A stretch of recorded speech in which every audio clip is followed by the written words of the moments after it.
एक गांव में एक बूढ़ी माई रहती थी। माई के आगे पीछे कोई नहीं था, इसलिए बूढ़ी माई बेचारी अकेले रहती थी। एक दिन उस गांव में एक संत आए। बूढ़ी माई ने महात्मा जी का बहुत ही प्रेम पूर्वक आदर सत्कार किया। जब महात्मा जी जाने लगे तो बूढ़ी माई ने कहा, महात्मा जी, आप तो ईश्वर के परम भक्त हैं।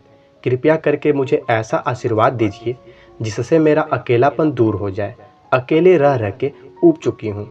तब उन महात्मा ने मुस्कुराते हुए अपनी झोली में से बाल गोपाल की एक मूर्ति निकाली और बुढ़िया माई को देते हुए कहा, माई, ये लो आपका बालक है। इसका अपने बच्चे की तरह प्रेम पूर्वक लालन पालन करती रहना। बुढ़िया माई बड़े लाड़ प्यार से ठाकुर जी का लालन पालन करने लगी। एक दिन गांव के कुछ शरारती बच्चों ने देखा कि माई मूर्ति को अपने बच्चे की तरह लाड़ कर रही है। नटखट बच्चों को माई से हंसी मजाक करने की सूझी। उन्होंने माई से कहा, अरे मैया सुन, आज गांव में जंगल से एक भेड़िया घुस आया है जो छोटे बच्चों को उठा कर ले जाता है और मारकर खा जाता है। तू अपने लाल का ख्याल रखना, कहीं भेड़िया इसे उठा कर ना ले जाए। बुढ़िया माई ने अपने बाल गोपाल को उसी समय कुटिया में विराजमान किया और स्वयं लाठी लेकर दरवाजे पर पहरा लगाने के लिए बैठ गई। अपने लाल को भेड़िए से बचाने के लिए बुढ़िया माई भूखी प्यासी दरवाजे पर पहरा देती रही। पहरा देते देते एक दिन बीता, फिर दूसरा, तीसरा, चौथा और पांचवा दिन बीत गया। बुढ़िया माई 5 दिन और 5 रात लगातार बगैर पलके झपकाए भेड़िए से अपने बाल गोपाल की रक्षा के लिए पहरा देती रही। उस भोली भाली मैया का यह भाव देखकर ठाकुर जी का हृदय प्रेम से भर गया। अब ठाकुर जी को मैया के प्रेम का प्रत्यक्ष रूप से आस्वादन करने की इच्छा हुई।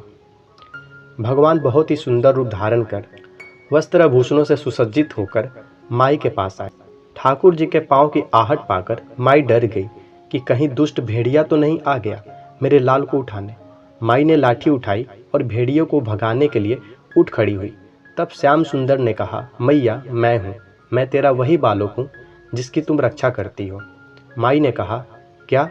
चल हट, तेरे जैसे बहुत देखे हैं, तेरे जैसे सैकड़ों अपने लाल पर निछावर कर दूं। अब ऐसे मत कहियो, चल भाग जा यहाँ से।